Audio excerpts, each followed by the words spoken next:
Boa noite, igreja. Não, pera aí, tem gente aqui nesse lugar. Boa noite, igreja. Fala para quem está do seu lado assim: seja bem-vindo a esse lugar, que é o ventre de Maria.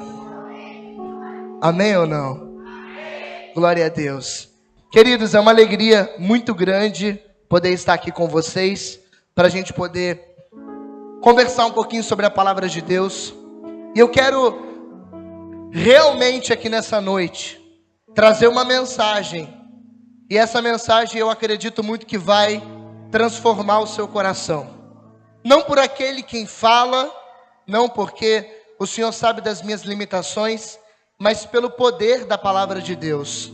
A Bíblia diz no livro de Jeremias que a palavra de Deus, ela é como um martelo que despedaça grilhões. Não importa como você chegou aqui nessa noite, não importa como está o seu coração, mas uma certeza eu tenho: você será transformado pela palavra de Deus, amém?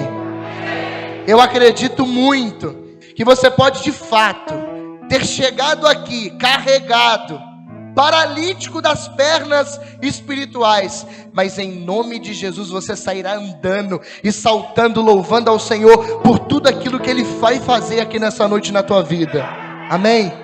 Levanta a sua mão direita comigo e diz assim: Senhor, eu recebo tudo que o Senhor quiser, eu recebo. Muda a minha vida, Senhor. Ressignifica os meus sonhos. Muda eles se necessário. Mas não me deixe sair daqui sem ser transformado pela tua glória. Amém. Irmãos, para quem não me conhece, eu me chamo Natan. Aliás, eu me chamo Marcos Natan. Eu tenho 27 anos de idade, fiz agora em outubro. Sou casado com a linda Elisa, minha esposa. Sou pai de 3, mesmo tão jovem. Eu sou pai do Tomás, de Maria, de 1 ano e 3 meses. Pai de um bebezinho que eu e a minha esposa entregamos a Deus com um aborto espontâneo no início desse ano. E também agora a Elisa está grávida de novo, para a glória de Deus.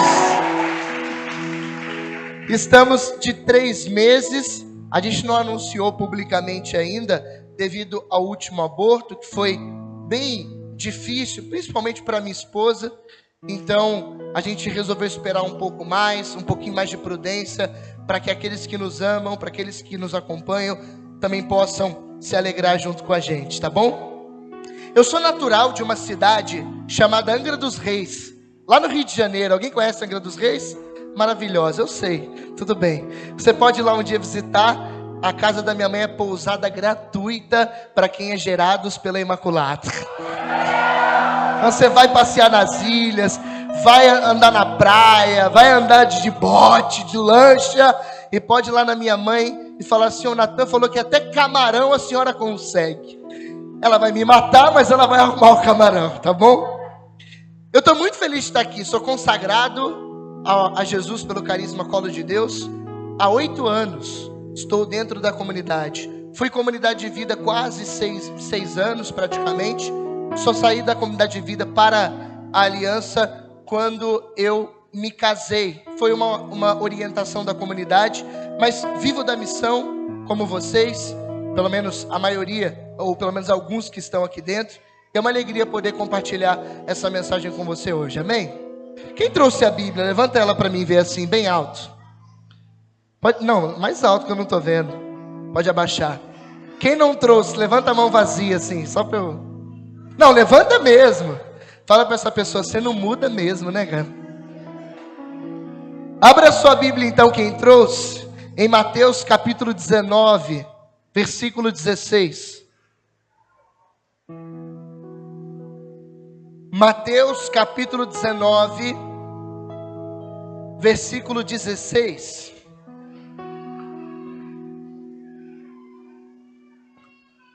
Mateus 19, 16, amém? Quem não achou, diga: espera aí. Todo mundo achou então? Estou vendo que tem gente que está folheando, poxa. Mateus 19, 16. Posso ler? Mas antes de eu ler, deixa eu fazer uma oração por você. Abaixa a sua cabeça um pouquinho. Fecha os seus olhos. Ó doce e Senhora minha, dai-nos a vossa bênção para não cairmos em tentação. Pois toda feliz sorte está Maria em vossas mãos. Fazei, Senhora, que consigamos vossos filhos uma boa morte, a bênção do Pai, o amor do Filho e o poder do Espírito Santo por Cristo nosso Senhor. Amém. Para que venha o vosso reino, ó Jesus, venha o reino de Maria, com o vosso Filho, a Mãe Pia. Abençoai-nos, Virgem Maria, em nome do Pai, do Filho e do Espírito Santo. Mateus capítulo 19, versículo 16 diz assim: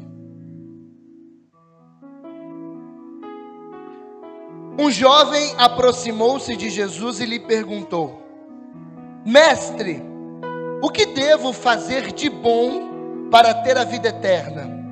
Disse-lhe Jesus: Por que me perguntas a respeito do que se deve fazer de bom? Só Deus é bom. Se queres entrar na vida, observa os mandamentos. Quais? Perguntou ele.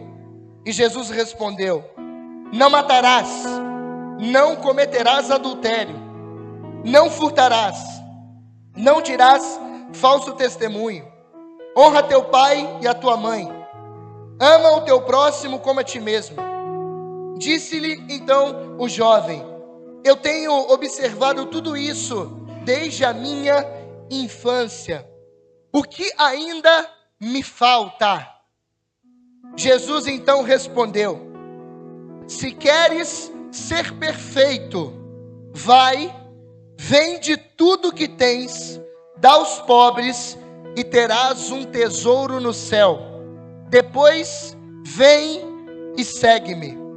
Ouvindo essas palavras, o jovem foi embora muito triste, porque possuía muitos bens. Palavra da salvação.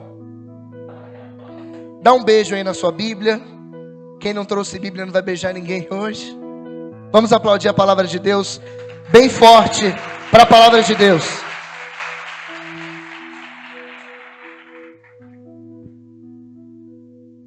A passagem do jovem rico é uma das passagens mais conhecidas da Sagrada Escritura, porque ela tem uma série de ensinamentos religiosos que Cristo ensinou para todos aqueles que querem de fato viver uma vida perfeita.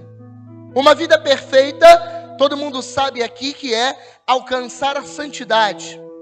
A perfeição, a santidade, está em eu e você nos unirmos a Deus de tal maneira, mas de tal maneira, que eu e você possamos nos configurar a Jesus Cristo, nosso Senhor.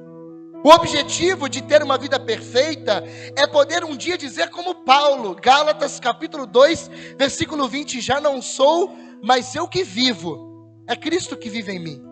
O nosso objetivo em ser perfeito é poder também, como Paulo, dizer em Filipenses 1:21, para mim, viver é Cristo, morrer é ganho. Por que ganho morrer? Porque à medida que eu morro para essa vida, eu me encontro com Ele na outra por toda a eternidade. O nosso objetivo de perfeição é eu e você nos unirmos tanto a Jesus, mas tanto, que as pessoas lá de fora olhem para nós e glorifiquem o Pai que está no céu, como diz a carta aos Romanos, no capítulo 5, versículo 20 em diante.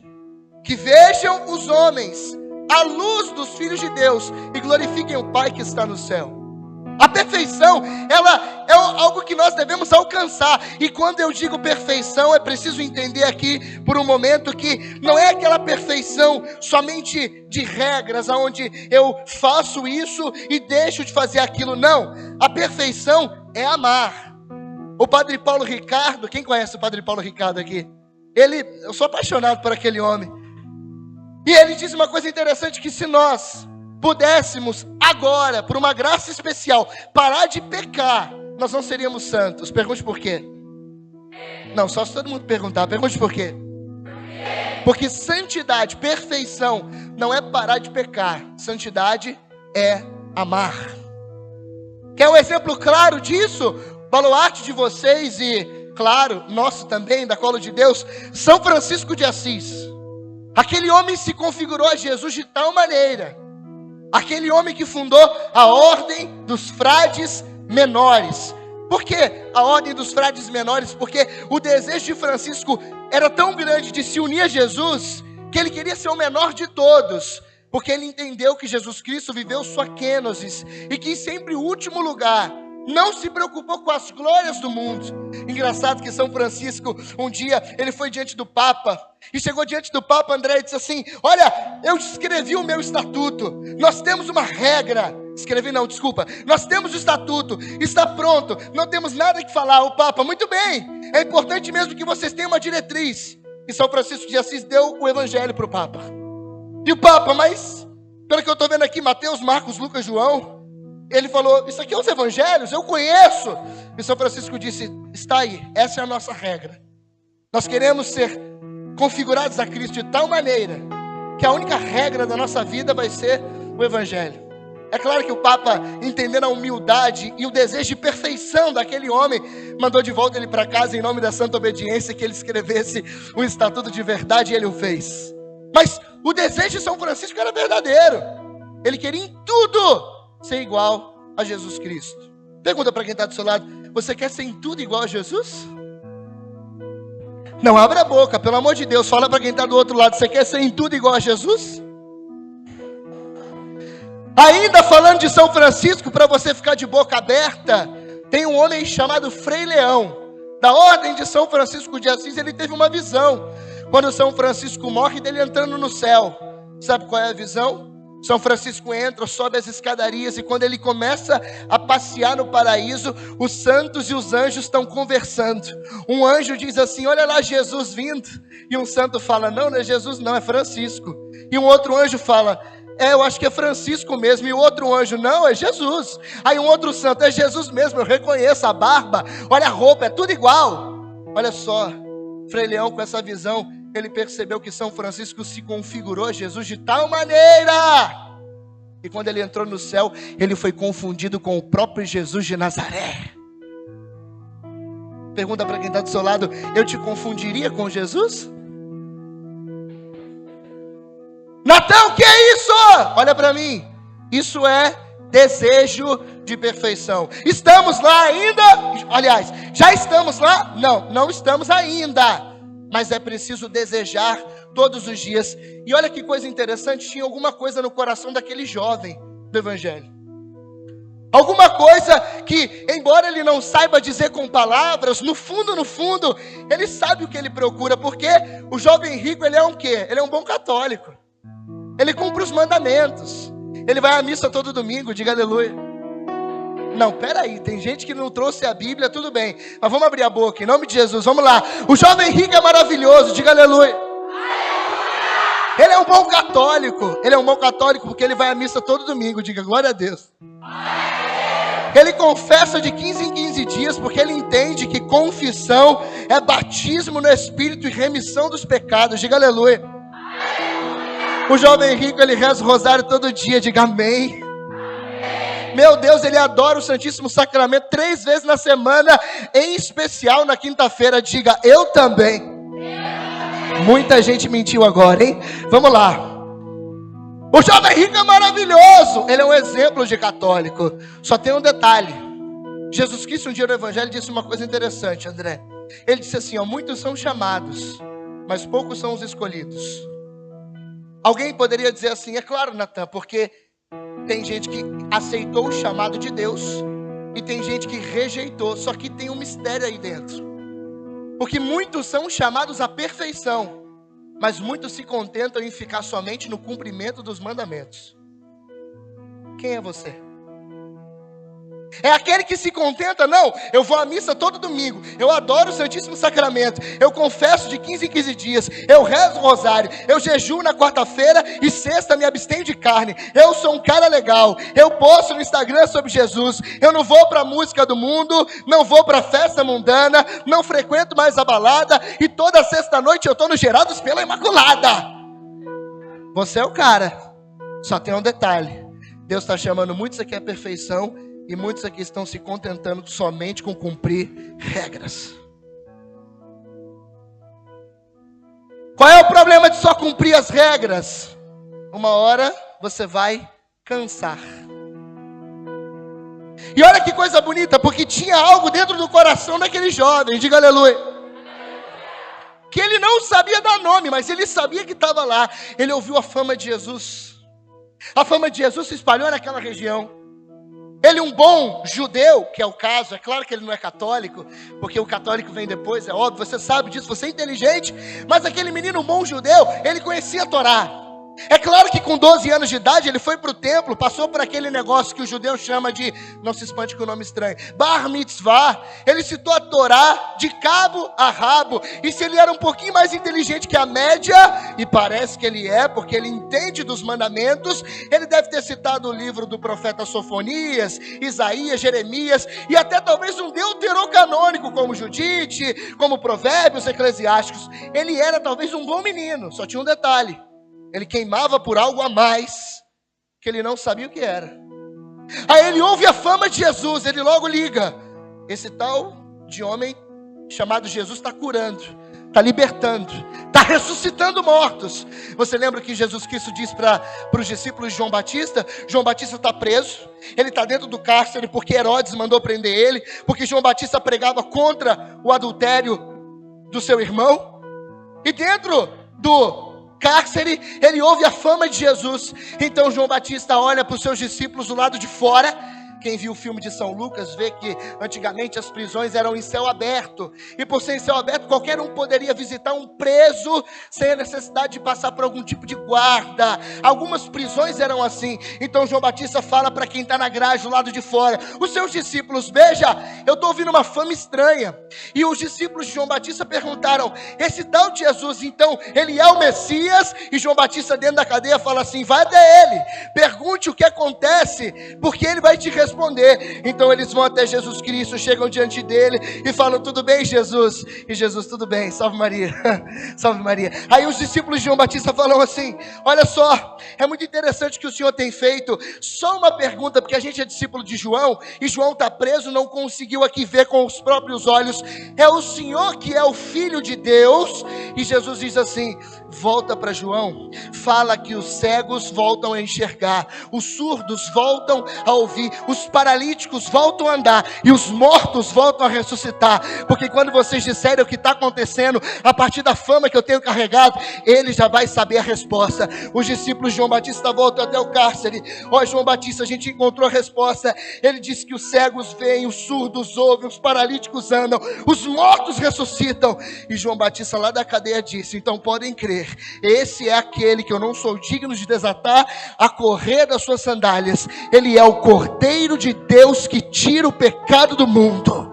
Ele é. Então o jovem rico, como João Batista, ouviu a fama. É ele que cura, é ele que liberta. Ele fez uma ligação. Pergunte qual?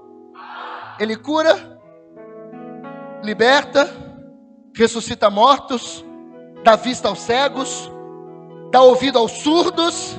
Ele é o Messias, eu vou até ele. E o jovem rico chega diante de Jesus: e aí, Senhor, o que eu devo fazer de bom para entrar na vida eterna? Para com isso, jovem rico, você sabe já os mandamentos. Mas ele faz a pergunta porque tinha uma coisa dentro dele que gritava e ele não sabia dar nome. Talvez você aqui é exatamente a mesma coisa. Você está aqui toda sexta-feira, você vem na terça, você ajuda o pessoal, e você, se perguntarem para você assim: o que você está fazendo aqui? E você vai dizer: eu não sei dizer, eu sei que eu estou. Eu sei que acontece com muitos que estão aqui sentados. Posso te dizer uma coisa? Esse chamado é especial. Muitos foram chamados, aleluia. São poucos que são os escolhidos, que têm uma resposta diferente dentro do coração. Aí o jovem fala: Senhor, o que eu devo então fazer de bom para entrar na vida eterna? Jesus conhecia o coração dele, porque a Bíblia diz em 1 Samuel, capítulo 16, versículo 7, que o homem vê a face, mas Deus vê o coração. Jesus olha o coração dele. E para não dar a resposta de imediato que ele precisava, Jesus sempre dá um jeitinho, não é verdade? E Jesus então olha para ele: uai, por que me pergunta o que deve fazer de bom? É só cumprir os mandamentos. e você terá a vida eterna. Aí o jovem fala: Senhor, mas eu tenho cumprido todos os mandamentos. Aí Jesus fala: então porque no fundo você nunca quis perguntar sobre os mandamentos, não é verdade? Eu sei que você tem um chamado especial. Então, jovem, se queres ser perfeito, se queres ser santo, se queres ser um consagrado, uma alma esposa, vende tudo que você tem, dá aos pobres, e depois você me segue. Aquele menino não era chamado a viver no nível 1, ele era chamado a viver no nível 2, e é por isso que Jesus dá a resposta que ele precisava. Só tem um problema: ele vai embora triste, porque possuía muitos bens. Sabe qual é o problema? Pergunte qual? Falta de sentido da vida. Tem uma autora espiritual chamada Taylor Caldwell. Ela é uma historiadora e escreveu um livro muito famoso chamado O Médico de Homens e de Almas, sobre a vida de São Lucas. Quem já viu esse livro? Quem é que já viu esse livro alguma vez na vida? Já viu? Beleza. A vida de São Lucas, uma historiadora, demorou 47 anos para escrever o livro todo. Um livro dessa grossura, incrível.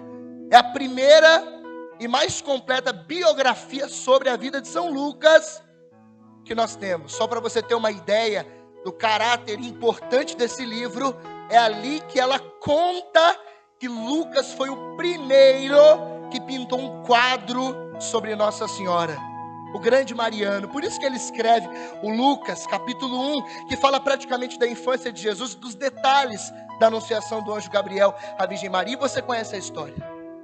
Sabe o que ela conta no seu livro, André? Ela conta que um dia Lucas, o apóstolo, aliás, o discípulo que foi chamado pelo Senhor, estava numa peregrinação para Antioquia de barco.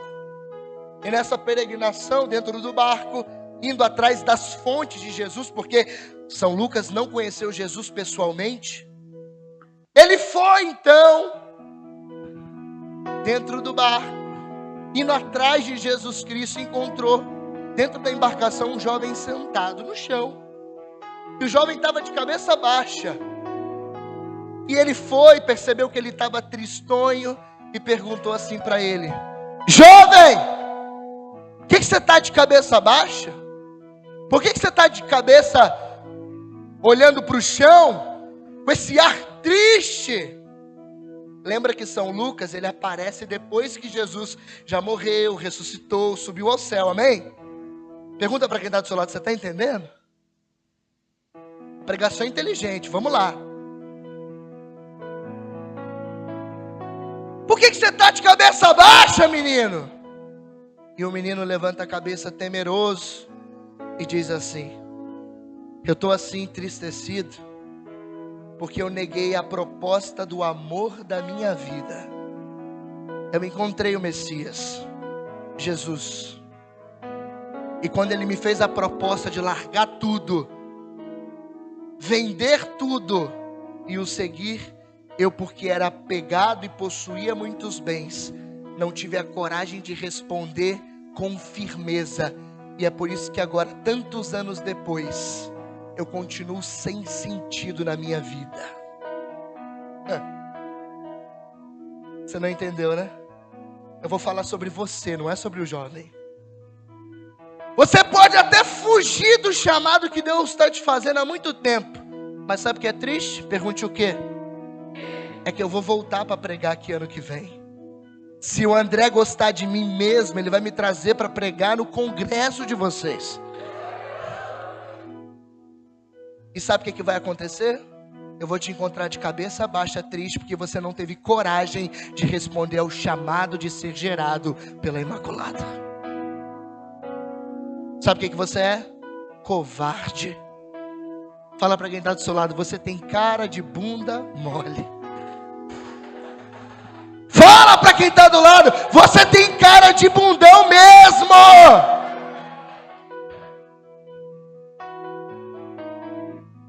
E eu posso voltar daqui ano que vem, eu posso voltar no próximo, eu posso voltar em outra vigília jovem, no grupo de oração, eu posso vir pregar um seminário.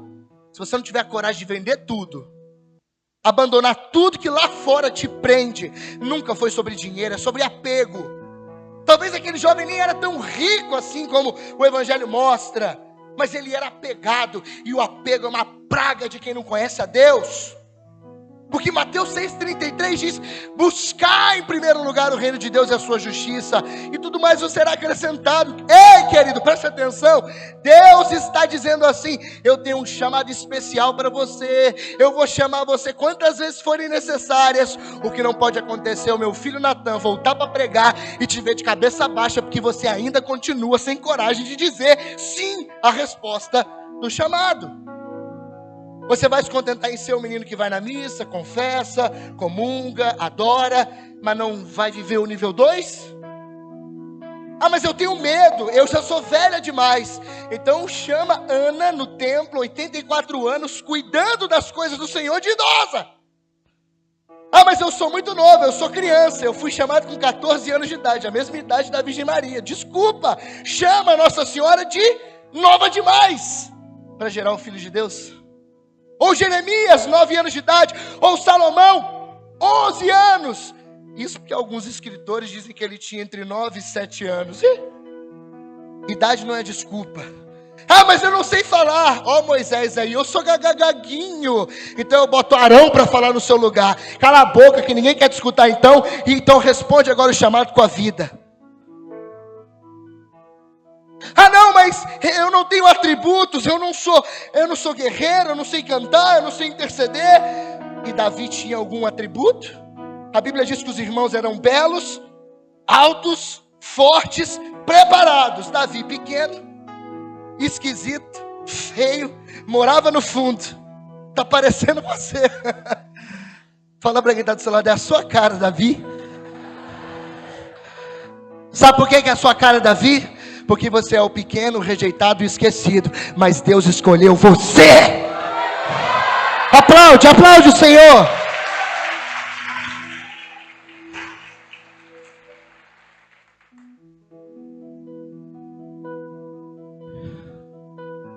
Quando eu vou voltar para dar mais uma em você?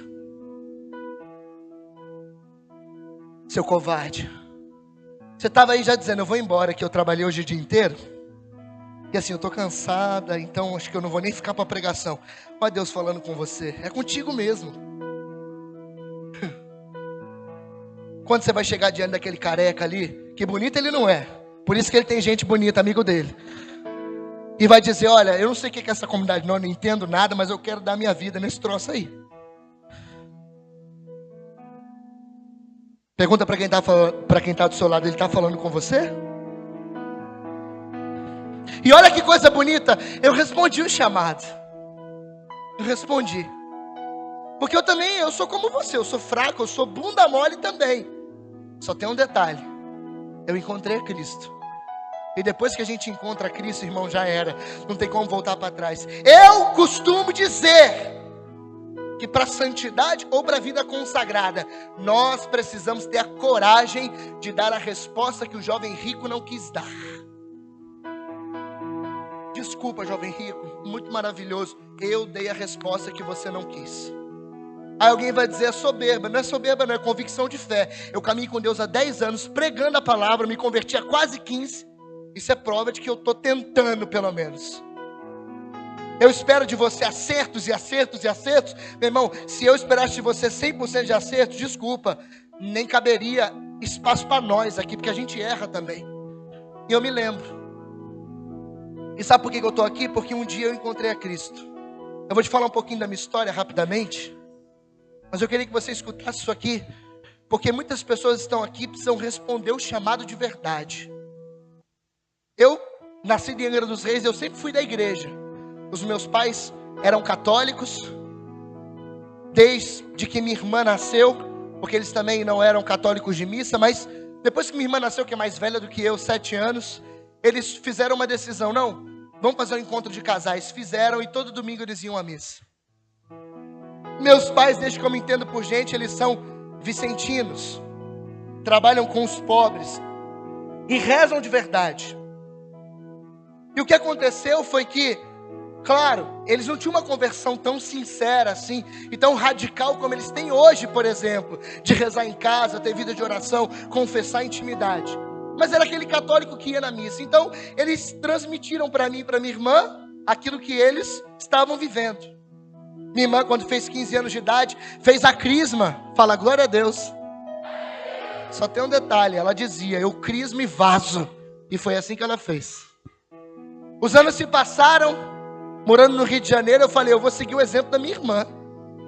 A gente é obrigado a ir na missa, então quando eu fizer 15 anos, vai ser o dia da minha despedida. Porque eu vou embora da igreja, porque eu não tenho nada a ver com isso aqui. Só que aconteceu que Deus me queria demais. Oh meu Deus, Deus está querendo tanto você. Eu consigo ver nos teus olhos o quanto Deus te quer. E eu, morando no Rio de Janeiro, você pensa que eu não era uma pessoa muito bacana. Um trombadinha na minha escola. Só para você ter uma ideia, na época o meu sonho era ser MC. Eu queria cantar funk no Rio de Janeiro. Imagina só eu. Vem comigo, papai. Eu vou mandar um papo reto, vai. Eu ia! E olha que eu acredito que me daria bem. Mas eu acho que eu morreria ou num acidente de moto que eu gostava muito. Eu tinha umas 150 cilindradas, 0 quilômetros. Não chora, bebê, eu tinha mesmo. Pensa, na minha idade, 17 anos. Mas nessa época eu tinha menos, óbvio, né? Isso foi um pouco depois. E pensa, querendo ser MC na escola, eu tinha um amigo. O nome desse amigo era Leanderson. Por que era? Ele morreu? Não. Mas porque hoje ele é um frei, um religioso. Alguém aqui me acompanha no Instagram? Alguém? Vocês viram que eu estava numa semana missionária com um frei que aparecia de vez em quando comigo? Aquele é o frei que é meu amigo. E lá na escola, ele tinha muitos problemas, porque ele era uma pessoa muito benquista e comunicativa no colégio. Só tinha um problema, ele era do mundão, macumbeiro. E fazia tudo de errado que vocês imaginarem. Eu, na escola, mais novo do que ele, 2 anos, disse o quê? Eu quero ser igual a ele. Só que aconteceu uma coisa. Aquele menino que não deveria ser exemplo para mim, começou a se tornar modelo para mim. E olha que mesmo não gostando de igreja, por causa dos meus pais, eu era coroinha, então vestia aquela roupa branca, colocava o símbolo de castidade na cintura, estava servindo na missa, só para vocês terem uma ideia. Acho que o máximo de coisa errada que eu fiz foi, antes da missa, passar num bar com um amigo meu, com 13, 14 anos de idade, comprar umas garrafinhas de ice, umas latinhas de cerveja, beber e servir na missa. Com outro amigo meu. E lá na escola, eu querendo ser igual aquele cara. Por quê? Ele era comunicativo, algo que eu não era. Extrovertido, eu também não era. Ele ficava com as meninas, eu, coitado, estava dando luta ali para conseguir alguma coisa. E eu queria ser igual a ele. Só tem um detalhe. Aquele menino se converteu. Numa sexta-feira ele foi para casa. Ele foi chamado para ir num grupo de oração. Não vou contar os detalhes porque a história é dele, mas disseram para ele que tinha um homem lá que fazia as pessoas caírem, e ele falou, eu vou lá ver se esse cara tem coragem de me derrubar. Eu não caio nem a pau. E chegou naquele lugar na capela, o cara botou a mão na cabeça dele, ele pá, repousou no chão. Foi macumbeiro, sexta-feira à noite, para a infância missionária, foi batizado no Espírito Santo, e segunda-feira era católico, apostólico, romano, ia para a Santa Missa e pregava a palavra. Pode aplaudir.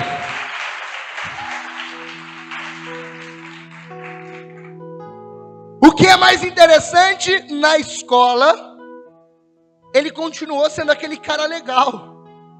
Só que agora ele não mais ficava com as meninas, não falava palavrão, não ouvia a música do mundo.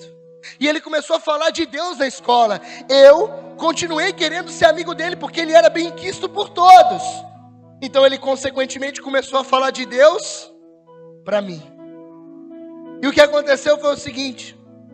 Ele estava com tanta sede de Deus, que ele ia na missa no sábado na comunidade dele, e domingo ele ia na minha comunidade, era o mesmo pároco. Ele celebrava sábado lá e domingo na minha igreja. E todo final de missa no domingo, ele tinha que ir para o bairro dele, era um pouco distante, ele pegava ônibus. Então eu ia até o ponto de ônibus, ficava ali sentado com ele, nós conversávamos. E ele, por conta de ter se convertido, falava de Deus para mim. Interessante é que ele dizia assim para mim: Natan, você não tem vergonha na cara, não? E eu dizia: como assim? Ele falou: você serve com essa veste aí branca, que significa pureza, mas na escola você fica com as meninas, você ouve música do mundo, você fala palavrão, você fala que vai cantar funk no futuro. Se eu tenho vergonha não, eu falava: cala a boca, Leandro, você não deixa isso pra lá. Só que aquele menino insistiu em mim. Sabe quando alguém, você quer muito que se converta e você tem fibra de fé para poder levar essa pessoa para Deus? Ele tinha. Mesmo novo convertido, porque teve uma decisão de verdade. O que aconteceu? Num domingo que eu estava no ponto de ônibus com ele, ele falou assim: cara, eu quero um dia dormir na sua casa. Aí eu pensei dentro: meu Deus, eu quero que ele seja meu amigo, hoje é a oportunidade. E eu por fora: claro, você pode dormir na minha casa, quando você quiser. Eu falo com a minha mãe, tá tudo tranquilo? E ele: beleza, pode ser no sábado que vem. Era domingo. Eu falei: pode, fechado. Ele: beleza, a gente combina na escola. Passou a semana toda e a gente trocando ideia, ele falando de Deus para mim. Na sexta-feira, último dia, antes do dia do encontro, ele falou: olha, amanhã é sábado, vai na missa lá no Camorim, bairro que ele morava, e a gente depois da missa vai para sua casa. Eu durmo lá, a gente brinca durante o dia, à noite a gente vai para a missa, que você vai ter que servir. E eu vou na missa porque eu sou católico. Aí eu: fechado. Sexta-feira ele foi para casa, eu fui para minha. Chegou no sábado, eu me arrumei. Por mais que eu não queria ser católico, ser santo, eu ia na missa. E eu fui. Acabou a missa, a gente foi para minha casa de ônibus. Chegamos na minha casa, meus pais já estavam deitados. Eu abri a porta e falei: mãe, chegamos. Ela: filho, a comida está no fogão. Coloca no prato, esquenta no micro-ondas, comam, deixa o prato na pia, amanhã a mãe lava. E vão descansar para vocês aproveitarem e brincarem amanhã. A gente foi para a cozinha, montou a comida, jantou. E na hora de colocar o prato na pia, eu falei: deixa aí. Ele: não, vamos lavar. Eu sou católico. Aí eu: o que tem a ver católico com lavar prato? Mas minha mãe dizia: faz o que a visita pede e cala a boca. E eu falei: beleza, vamos lavar. No outro dia, com certeza, minha mãe acordou e falou: lavou o prato só porque tem visita. Tudo bem. Acabou de lavar o prato, fomos para o quarto. E eu falei assim para ele: então, Leanderson, tem videogame, televisão? Claro que a gente não ia dormir. E computador, o que a gente vai fazer? E ele falou assim para mim: a gente vai rezar. Aí eu pensei: virou católico, tá com mania de reza. Pensei: vai rezar um Pai Nosso, uma Ave Maria, e no máximo um Santo Anjo, que era o que eu fazia para dormir.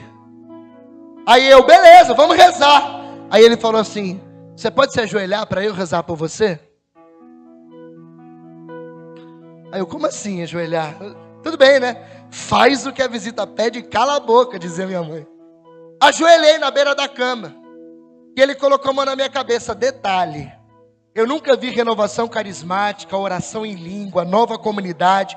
Ninguém nunca rezou por mim, eu nunca tinha visto isso. Eu sabia que ele era macumbeiro e se converteu. Só isso que eu sabia. E o que aconteceu foi o seguinte: ele colocou a mão na minha cabeça e começou: Senhor Jesus, eu te peço pela vida do Natan. Cura ele, Senhor, salva ele. Pera. Ele falou isso. Eu falei: pera o quê, menino? Aí ele: esqueci uma coisa. Eu de joelho na cama e ele em pé. Ele foi até um cantinho, pegou a mochila, colocou em cima da cama, abriu, colocou uma Bíblia, uma cruz, capelinha de Nossa Senhora, água benta, sal exorcizado, óleo bento. E ele começou a fazer um tempero ali com os demônios, sabe? Água, óleo, sal, vela. E colocou tudo ali diante de mim. A Bíblia aberta, eu de joelho. E ele pegou uma medalhinha da Sagrada Face de Jesus chorando e colocou em cima da Bíblia. Eu tenho essa medalha até hoje. Aí ele: agora está pronto.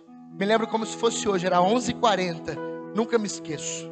Colocou a mão na minha cabeça e começou de novo. Senhor Jesus, eu te peço pela vida do Natan. Cura ele, salva ele, liberta ele, batiza ele com o Espírito Santo. Faz o que o Senhor fez na minha vida, na vida dele. Só faltou ele dizer, derruba ele também, Senhor. Mas ele foi rezando, e passou 5 minutos, 10 minutos, e ele clamou na minha cabeça: não, Senhor, batiza ele, faz o que o Senhor fez por mim, por ele agora. E eu já começando a ficar incomodado, pensa, não conhecia aquilo, passou 15 minutos e nada, e ele, não, Jesus. E você sabe que carismático é assim, você começa a falar, e você começa a repetir as mesmas coisas, porque falta palavras, e a língua começa a enrolar. Então você estava, Senhor Jesus, cura, salva e liberta. Senhor Jesus, cura, salva e liberta. Cura, salva e liberta, rabassuri, candarayala, baralá. E eu já logo imaginei, meu Deus, ele era macumbeiro, está fazendo macumba na minha casa. E eu imaginei aquela macumba na minha cabeça. Imagina o menino fazendo xiricando, arialabai, eu de joelho, ele em pé, e meu pai entra no quarto, meu irmão. Ia ficar uma coisa muito esquisita, e ele orando, e não, Senhor, e foi orando em línguas, e passou 30 minutos, 40 minutos, 1 hora, um gordo de joelho, 1 hora, e eu estava morrendo de raiva, eu queria enfiar a mão na cara dele, mas ele, não, Senhor, eu não vou sair daqui enquanto o Senhor não fizer o que o Senhor fez por mim, por ele. Será que você teria coragem de fazer isso por alguém? E ficou, não, Jesus, faça por ele. E 1 da manhã, 1h30, e eu de joelho já pensando, meu Deus, isso não vai acabar nunca. Eu já estava pedindo, Senhor, faz alguma coisa, pelo amor de Deus, só para terminar. E eu me lembro como se fosse hoje, ele falou assim, pera! E eu, quero o que, Senhor? Tanto tempo já, eu não suporto mais. Um gordo de joelhos, 15 minutos já é complicado. 1h30 é amputação daqui para baixo.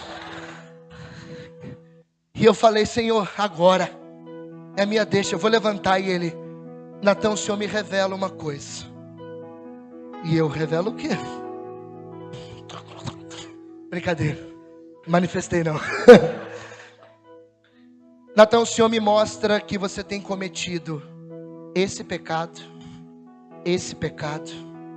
desse jeito, nesse lugar, nesse tipo de hora, com esse tipo de gente. E ele começou a descrever os meus pecados com um nome. Sabe aqueles pecados mais cabeludos que se esconde até do Satanás?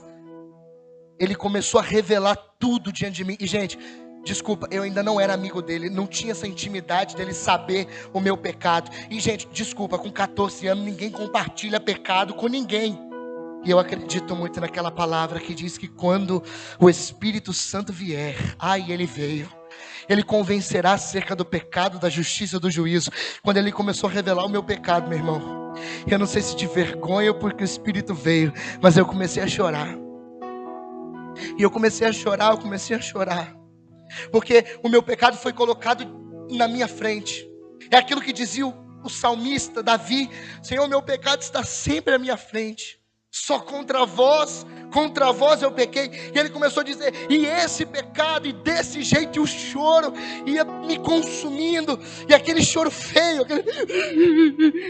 aquele choro que começa a descer meleca, e você começa a comer aquilo, e vivendo uma coisa esquisita, e aquele choro, gente, choro feio. Quem é que chora feio? Para, ninguém chora bonito, levanta a mão. É aquele choro ranhento, que você suja outra pessoa, que está tentando te ajudar, e ela fica meio assim, Senhor, sai daqui, mas você está chorando, desesperado. Foi o que aconteceu comigo. Eu vi o meu pecado na minha frente, diante de mim, e não tinha como eu fugir, estava ali. E o que aconteceu foi que eu chorei tanto, mas tanto, que ele falou, Natan, abaixa a sua cabeça na Bíblia para você se acalmar. Ele botou a mão na minha cabeça e abaixou assim.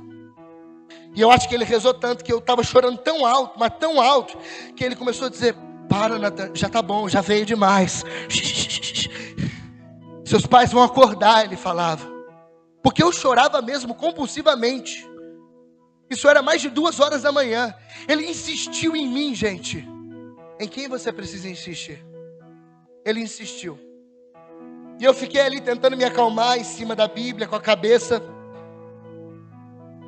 enterrada na palavra.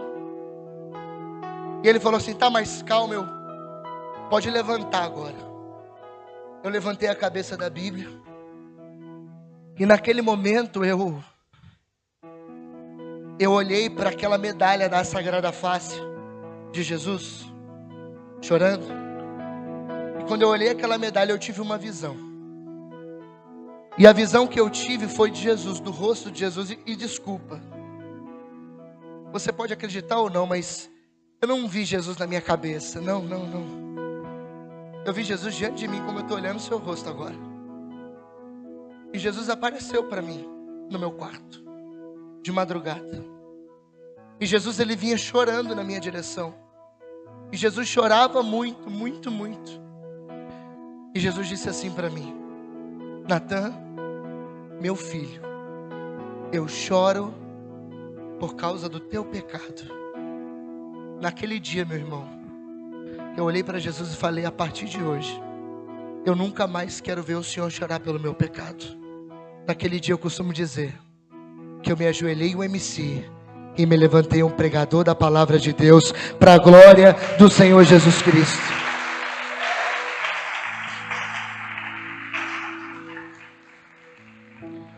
A minha vida foi transformada.